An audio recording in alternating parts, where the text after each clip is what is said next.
So of course, this brings up another good question.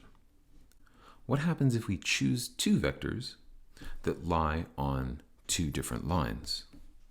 For example, let's take the two vectors v with entries 1 and 2, and w with entries 3 and 4. If we plot these two vectors, we can actually see that they definitely do not lie on the same line. So to find the vectors b for which there is a solution to the equation ax equals b, we set up the exact same type of augmented matrix. We put v in the first column, we put w in the second column, then we put two variables, let's say b1 and b2, in the augmentation column. We can multiply the first row by 2 and then subtract it from the second row. Next, we can scale the second row by -1/2. Finally, to put this matrix into reduced row echelon form, we can multiply the second row by 3, then subtract that from the first row.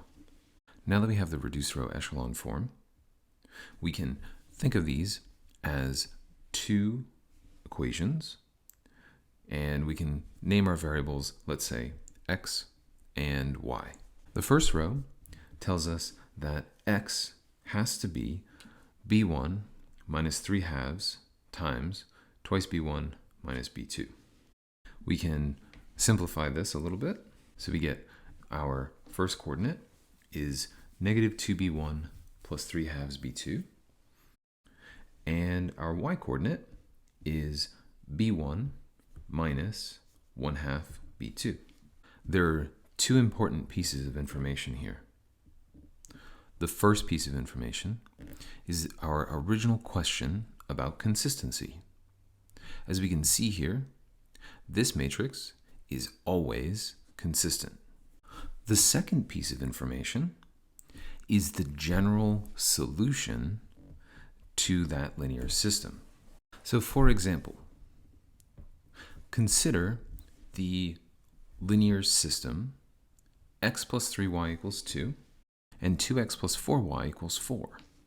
Our answer tells us, if we think about the number 2 as our b1 and the number 4 as our b2, all we have to do is plug those numbers into the vector that we have written above.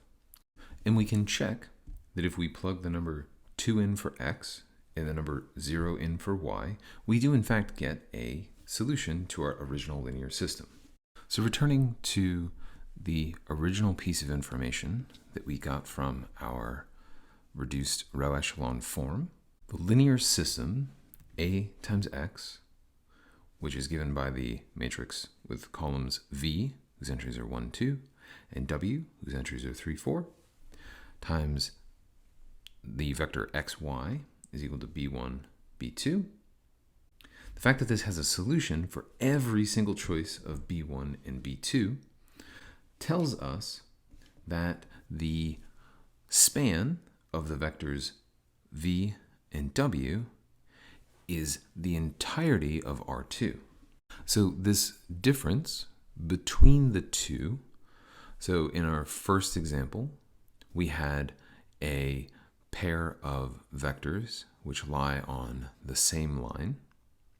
And in our second example, a pair of vectors that do not lie on the same line will bring us to our next topic, which is that of linear independence, which we'll cover in the next video.